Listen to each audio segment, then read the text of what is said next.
Highlands Chiang Mai is a place of peace, a true escape from the commotion of big city life. In a way, you could say this is the perfect symbol for Thailand's new tourism strategy of quality over quantity. And hotels like 137 Pillars House are having to follow suit, creating bespoke experiences, giving its guests something to remember.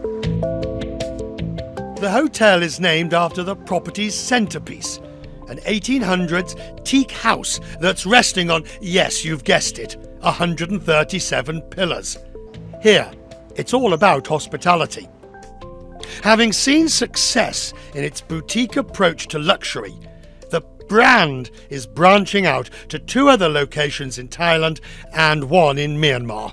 Boutique market brings interesting new products to the market, and we're not alone. There are many operators going in this direction. I grew up in the age of true hospitality, and I think it's a return to that. The luxury market is going to grow tremendously in Thailand because as we produce products and services that give them the things that they don't have in the traditional big hotels, where they don't have to queue up for a buffet, or they don't have to queue up for a checkout or a check-in, or we're making that hospitality imprint, and I think that's the future. How far ahead do you think Thailand is in its tourism strategy?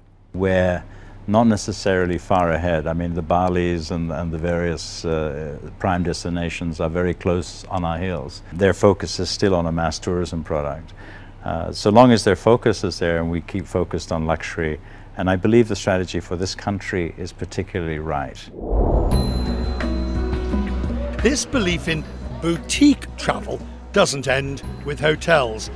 It's been a key to one airline's success. Thank you. Bangkok Airways began in 2004 to brand itself as Asia's boutique airline. The company had been around many years previously, but to compete with new low-cost carriers, it made the conscious decision to look past budget travellers and focus on those who would pay a higher price if it meant more comfort and amenities. Reporting? I flew boutique as I headed back to Bangkok. In a practical sense, boutique gives me lounge access, even if I'm flying economy. And a nice hot meal is served on every flight. It's worked so far. Bangkok Airways was named Skytrack's World Best Regional Airline this year, and it has continually turned a profit. With its 50 years celebration next year, quality over quantity in the air, Bangkok is proving it will pay off.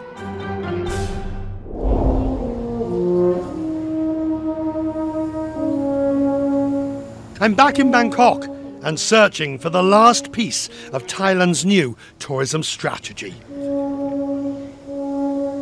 Follow the music, Richard. Follow the tune. Tucked back, just beyond the west bank of the Chao Phraya River, is the Kurjin community, an historic Portuguese neighbourhood, finding new life with sustainable tourism.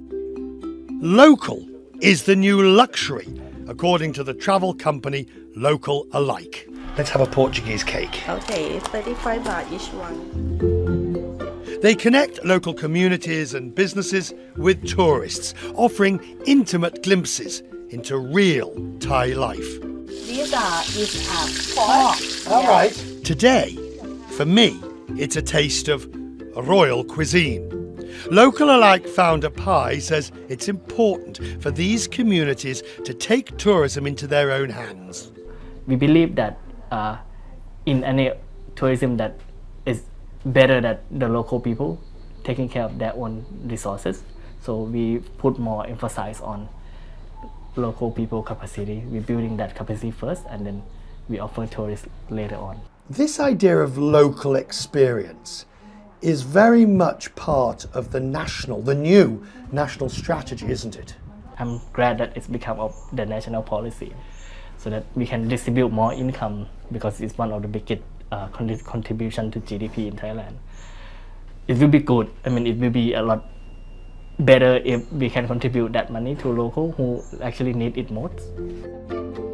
A meal like this is costing around $50, and 70% of that money goes straight to the host. Very tasty. With 70 villages all over Thailand partnering with local alike, the hope is everyone eventually benefits from Thailand's tourism boom.